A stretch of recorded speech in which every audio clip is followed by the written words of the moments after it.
said the glass is half empty. One of the concerns is under-reporting of deaths. Do you believe deaths are being accurately reported? We are showing stories day after day, raising questions over death reporting. As of now, India has experienced between the first and second wave over 2.7 lakh deaths, 4,000 daily deaths, the highest ever today reported 4,300. Do you believe the numbers are even greater? If so, by what number? By what multiplier? A lot of discussion and debate has happened around this issue over the last fortnight. I wrote about this in a Hindu article as well, that how underreporting can be captured in an epidemiologic model, and then can it be verified by external data sources, because models make a lot of assumptions. So our models consistently, even in wave 1, has given an underreporting factor for deaths from 2 to 5.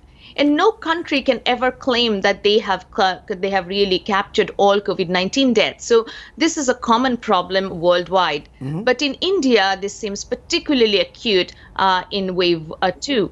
Because I think the reporting structure is breaking, and also all the evidence that you see corroborate that the underreporting factor is higher. And I have seen several estimates, and our own estimates are that the actual number of deaths could be 4 to 5 times higher. That means that more than 1 million to 1.25 million deaths have already happened, while we are reporting around 265 to 270,000 deaths. I have to say that there is a way to validate and check if the government will actually release the mortality data, accurate mortality data in 2020 and 2021. But in general, even beyond COVID, death reporting, medical certification, reporting of mortality in a disaggregated level according to age and sex has been a problem for India. So that is really hurting us to know the truth right now.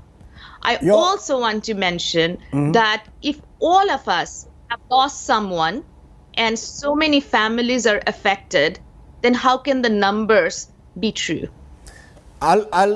I just want to persist before I come to you, Dr. Leharia, with Professor Mukherjee on one more point, because you're making a very big point here. You're actually telling me that the death toll could be 4x to 5x. You're saying that more than 1 million people could have already died of COVID-19. You're saying experiences, anecdotes suggest so.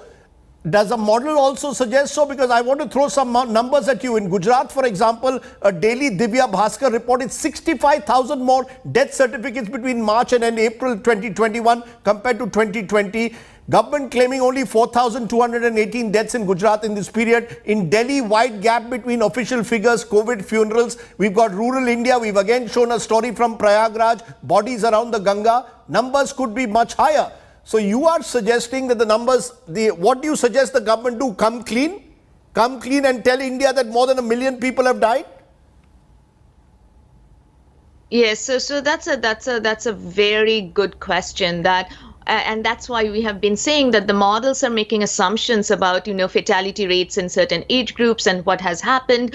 But nobody really knows the truth. That's the problem. With rural India, we have such an imperfect and data capture structure. So I really think that there are two issues here. One, to really strengthen the death reporting, and because there are some problems with the system, and also maybe there is a lagged reporting because the system is overwhelmed right now.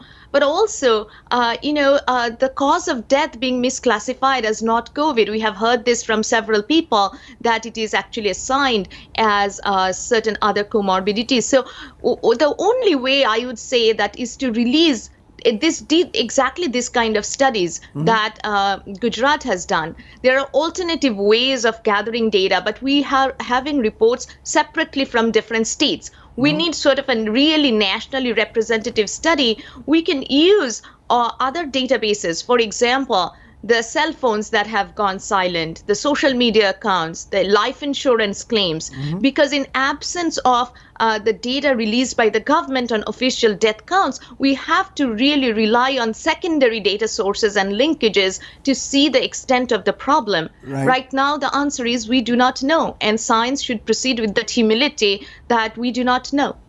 Dr. Leharia, let me